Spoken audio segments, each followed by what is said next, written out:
What determines what is right and what is wrong? Where do we draw the line with regards to how one should live his life? Morality is a discussion, my brothers and my sisters, that is very, very common, especially amongst atheist circles. You speak to Mark, who doesn't believe in Allah subhanahu wa ta'ala, and you ask him to draw up what one should do in his life in terms of what is good and what is not. Where do you draw the line with regards to what is right and what is wrong? He tells me X, Y, and Z. You go to another atheist, let's call him Bob. Bob says, no, Mark is completely wrong. What is morally acceptable is X, Y, and Z, and the points that he mentioned should be outrightly rejected. So again, my brothers and my sisters, where do you draw the line with regards to what is right and what is wrong? This is a common discussion that Muslims likewise tend to have amongst themselves. How do I determine that? My brothers and my sisters, the other day there was an argument that was taking place between a father and his son about the state his sister goes out when she leaves the home. The father turns around and says, everyone is entitled to do as they wish. If she wants to go out without the hijab, that is her choice. And the son was objecting to this, saying that, Dad, you need to do a little bit more. You can't just give her the freedom with regards to how she goes outside. And he's turning around saying, La, she's entitled to her freedoms. If she wants to wear a hijab, that's her choice. And if she doesn't want to wear it, that's her choice as well. So I had to intervene, and I was asked to perhaps provide some guidance. I said to the uncle, how do you draw the line with regards to what is right and what is wrong? You don't have an issue with this. What if she turns around tomorrow in this environment that we're in and wants to walk outside, maybe wearing a miniskirt? Would you have an issue with that? He said, no, I have a big problem with that. I don't want her to go outside with a miniskirt. Where do you draw the line with regards to what is right and what is wrong? Why are you okay with her going outside without the hijab and there is no objection whatsoever, and you're giving her freedoms? Tomorrow she wants to walk outside wearing a miniskirt. Where do you draw the line with regards to what is right and what is wrong? My brothers and my sisters, as somebody who arbitrates between husbands and wives every now and again, this is again a huge issue amongst husbands and wives. How often is it I'm sitting between them and the wife is complaining about the husband? I ask her, what's the issue? She says, I don't like the fact that he speaks to women online or to his female work colleagues on WhatsApp. He turns around and says, why are you being overly jealous? You need to be someone who is ready to take this on. I'm not doing anything wrong. But she turns around and she says, I have a big problem with this. I'm sure most of our sisters, they wouldn't feel comfortable with their husbands having private conversations with the opposite gender. And then I ask him, what is your issue with her? He turns around and he says, I don't like the fact that she walks outside with red lipstick on. I don't like the fact that she wears revealing clothes the moment she leaves the house for work. I have a big problem with that. These are the arguments that are taking place between husbands and wives, right? And then subhanallah, she turns around to him when he complains about her red lipstick that she wears when she walks outside. He's being insecure. He's being overly protective. Why is he being so controlling? Right? We're living in the 21st century, brother. Everyone's entitled to do as they wish. Where do you draw the line, my brothers and my sisters, with regards to what is right and what is wrong? Constant problems that are taking place. The morality argument is something that is discussed all the time. The religion of Islam, my brothers and my sisters, is indeed moderate. It is in between going to one extreme. Many a time, my brothers and my sisters, when we talk about extremism, the first thing that pops to mind is ISIS and anything of that sort, right? It's one extreme, isn't it? And we're overly emphasizing on that form of extremism. being negligent, my brothers and my sisters, watering down the religion. This liberal mindset of live and let be, everyone's entitled to do as they wish, right, is also another extreme on the opposite side of the spectrum. And shaitan does not care. Whether you go to the right side of the spectrum or you end up going to the left side of the spectrum, he does not care, because they are equal to him. Whether you go right wing or you go left wing. So again, my brothers and my sisters, I really want us to think about this question. Where do you draw the line with regards to what is right and what is wrong? My mother-in-law, my brothers and my sisters, she visited me when I was in Riyadh. She's not a Muslim. And then we began to discuss with regards to how we should structure our lives. And I posed the question to her and I asked her, if somebody now wanted to have a relationship with the same gender, would there be any issues? She said no, because love is love. So then I asked her, what if somebody now wanted to have a relationship with their own siblings? She said, no, this is disgusting. I said, Auntie, when I asked them why they want to do that, they state the exact same argument that the others do. They also say love is love, but you find it to be disgusting. So where do we draw the line with regards to what is right and what is wrong? These are discussions that are taking place, right? Eventually, my brothers and my sisters, we are left with the very option of accepting that there is a greater entity, a greater being, and that is Allah subhanahu wa ta'ala, who draws the line with regards to what is right and what is wrong. Otherwise, there will be constant fawda, constant chaos, just like the chaos that we are seeing right now. Whether it is on a personal level, on a community level, on a societal level, with regards to how we should go about structuring our lives. We're living in a time and age, my brothers and my sisters, where the West is still finding their feet with regards to what they should accept and what they shouldn't. What was morally unacceptable and despicable maybe 70 or 80 years ago in this country is all of a sudden perfectly fine today. They're still finding their feet. And we can't afford as Muslims, my brothers and my sisters, to be dragged left, right and center every time the West discovers something that they want to do or what they want to accept, right? Not so long ago, I was having a discussion with some of our Muslim brothers and sisters and I asked them about cannibalism. Cannibalism, for those who don't know, is eating human beings, which of course is extremely despicable and disgusting. They turned around and they said that this is absolutely wrong. I said to them, till this very day it's legal, even in some European countries, right? Where do you draw the line with regards to what is right and what is wrong? They're still finding their feet.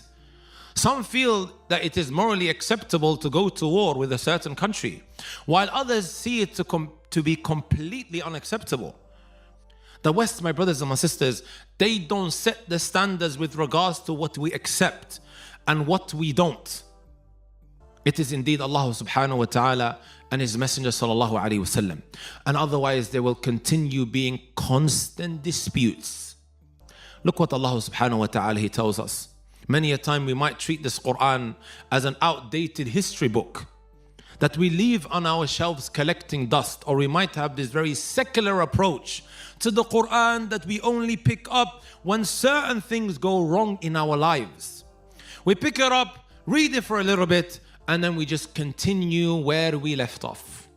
When the Quran, my brothers and my sisters, is indeed a guidance for every time and age. Wallahi, we can sit here all the way till Fajr. And people, they talk about their problems, looking for solutions, and I can give you solutions, my brothers and sisters, from the Quran, either directly or indirectly. It has the answers that we are looking for. Allah says in the Quran, فَإِن تَنَازَعْتُمْ فِي شَيْءٍ فَرُدُّوهُ إِلَى اللَّهِ وَالرَّسُولِ إِن كُنتُمْ تُؤْمِنُونَ بِاللَّهِ وَالْيَوْمِ الْآخِرِ ذَلِكَ خَيْرٌ وَأَحْسَنُ تَأْوِيلًا. Once you start getting into arguments, disputations amongst yourselves, whether it is between father and son, mother and daughter, whether it is between husbands and wives, or between partners who work in the same business. How are we going to be able to deal with these disputes if everyone uses their intellect to determine what they see to be morally acceptable? And we know that the uqul are different. The intellects, they vary.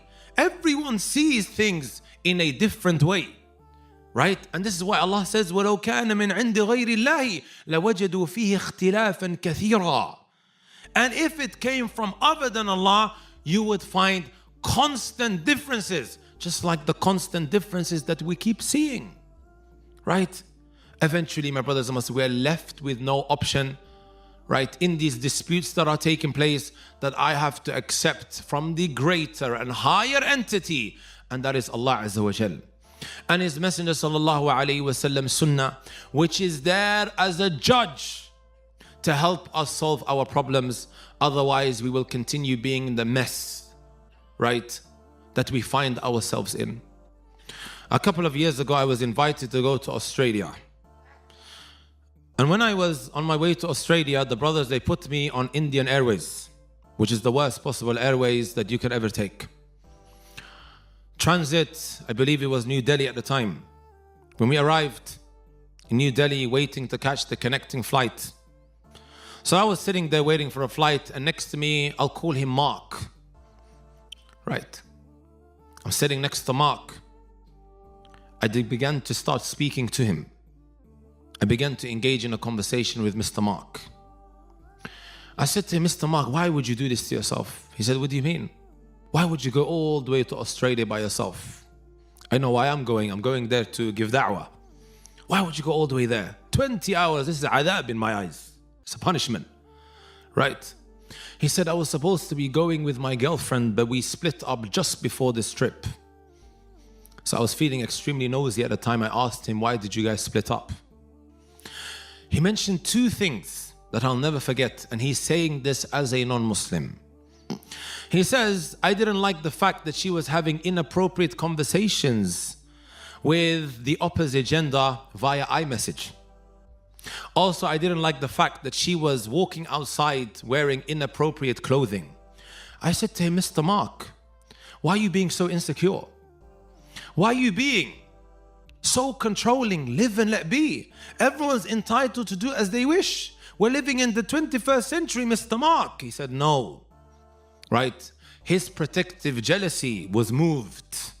It agitated him. This is a non-Muslim, my brothers and my sisters, that is reacting in this way.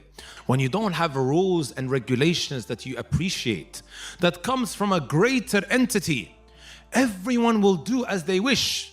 And then I told him about the Muslimah. A Muslim lady that is adhering to Allah Azza wa Jal's rules and the Messenger sallallahu alaihi wasallam's commandments and prohibitions. You wouldn't really need to worry about these issues because she's more scared of Allah than anything you're going to tell her, and his jaw dropped. He's thinking about now marrying a Muslimah or maybe converting himself. And this is when I said to him, right, who draws the line with regards to what is right and what is wrong, right? Who determines for us with regards to what we should accept morally and what we should reject? When you look at feminism, liberalism, secularism, my brothers and my sisters, you will always find discrepancies, inconsistencies, right, in how one structures their life, right? These different isms and schisms that some of us may have embraced. And sometimes we don't outrightly embrace it. It creeps in because of the environment that we're in. Subconsciously, we start maybe behaving in a certain way, not realizing how problematic it actually is in our day-to-day dealings and relationships with people, right? Whatever answer you're looking for, my brothers and my sisters, you can find it in the book of Allah subhanahu wa ta'ala. فلا وربك لا يؤمنون حتى يحكموك فيما شجر بينهم ثم لا يجدوا في أنفسهم حرجا مما قضيت ويسلموا تسليما. Submitting to what Allah Azza wa Jal has come with is indeed the way of the believer. No ifs and no buts. Sometimes it appears to you that certain things don't really make sense. using your intellect to determine what I should accept and what I shouldn't. This is also extremely, extremely common, right? Like I said, our intellects are indeed limited. How often is it, my brothers and my sisters, that the West discovers something that Allah Azza wa Jal told us over 1400 years ago? Whether you can see the hikmah, the wisdom in it or not. We ask ourselves these questions, not realizing every commandment and every prohibition is in your best interest, whether you can see the wisdom in it or not. I began to understand this when people's problems started coming in, right? My Instagram is full of people's problems. And sometimes, my brothers and my sisters, all of these problems that have taken place could have been avoided with adhering to one commandment. And as the Arabs, they say, al-wiqayatu khayrun min al-ilaj. The doctors, my brothers and my sisters, they say that prevention is better than the cure. These commandments that we might take so lightly, right? You'll see a family, they'll tell cousins, go upstairs, you guys sit there. Go and watch a movie while we are here in a meeting. Two young men and women, you guys go and sit up there. Everything is fine, right? Some of the adat, and we think that no problems are going to come out of it. And then the unexpected takes place, right? A 17 or an 18-year-old cousin is impregnated. I get contacted and I have to what? Piece everything back together. When we thought we were a lot more smarter, we thought we had everything under control, when Allah told us the complete opposite, or we dismissed that commandment as something that is out of touch with the 21st century, right? All of those problems that came after that could have been avoided. Now two families are at war with one another, fighting amongst themselves because of this situation their 17-year-olds got themselves tangled into, right? May Allah subhanahu wa ta'ala give us an understanding with regards to His book, and may us all become connected to the sunnah of the Messenger sallallahu alayhi wa sallam.